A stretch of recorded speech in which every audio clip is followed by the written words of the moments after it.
छुटा जी तो कैला रंगदारी रे घर चढ़ के मारबो बरियारी रे छुटा जी तो कैला रंगदारी रे घर चढ़ के मारबो बरियारी रे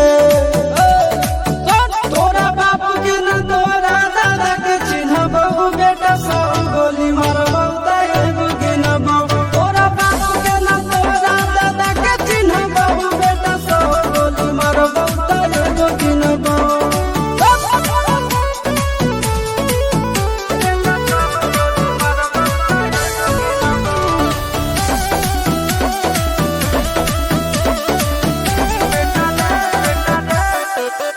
बेटा रे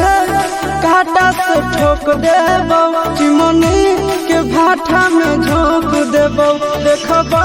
कवन बाप बचैतौ तोरा प्रशासन के गाड़ी भी रोक देबो बेटा जी सुनो बेटा रे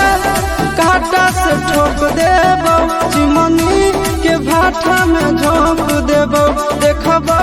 कवन बाप बचैतौ तोरा प्रशासन के गाड़ी भी रोक देबो तोरा जैसन के हम खड़े खड़े गिनबो बेटा सब गोली मारबो तैगो गिनबो तोरा बाप के न तोरा दादा के चिन्हबो बेटा सब गोली मारबो तैगो गिनबो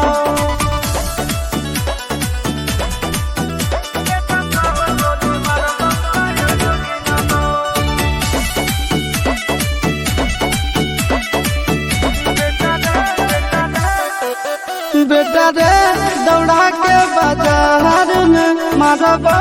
गोली तोर कपार में रंगदारी जे करबी बिहार में गड़ देबो गंगा जी किनार में इतना मार पड़तो न बेटा बेटा रे दौड़ा के बाजार में मारबो गोली तोर कपार में रंगदारी जे करबी बिहार में गड़ देबो गंगा जी किनार में कहो चिंटू आशीष के कारण सुनबो बेटा सब गोली मारबो तैगो गिनबो तोरा बाप के न तोरा दादा के चिन्हबो बेटा सब गोली मारबो तैगो गिनबो मारत मारत